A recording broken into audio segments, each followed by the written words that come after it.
King Charles and Queen Camilla are in Sydney. It's the final day of their visit to Australia.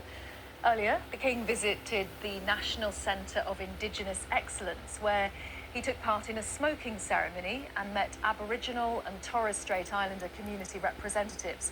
One of the Indigenous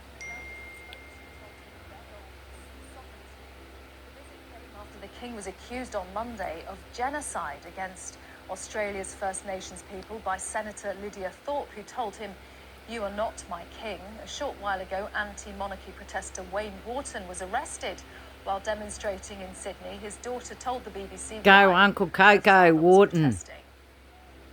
Unfortunately, we live in, we live in a colonised, invaded country, and he needs to keep resisting. People like him, people like Lydia, all the other Aboriginal and Torres Strait Islander leaders from around this country need to keep resisting so that we can have treaties, so that we can have our rights heard, so that our children and our young people and our men and women in custody stop dying, so that our health outcomes improve, so that we can be participating in the financial and economic economy, so that we can actually self-determine.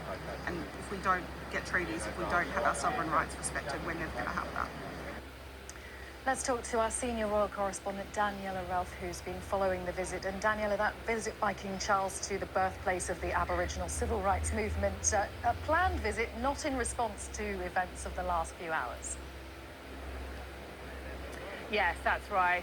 Not at all in response to events of the past couple of days. It has very much been an event that was on the schedule, and actually a number of events over the past few days that has connected the King and Queen to Indigenous communities and Indigenous leaders here in Australia. There has been a degree of outreach. They have done some work at making sure they build those elements into the royal programme. They were planned, expected, except yesterday at the Parliament in Canberra, when after the King had made that speech, during which he talked about First Nation communities and what he had learnt from them. That speech was interrupted by Senator Thorpe, making her points about what she felt about the monarchy and about the King. But things today have run... It's not what just she thinks. Daniela, of course, the protests, the heckling, these issues have grabbed many headlines in the last day or so, but how's the visit being viewed overall?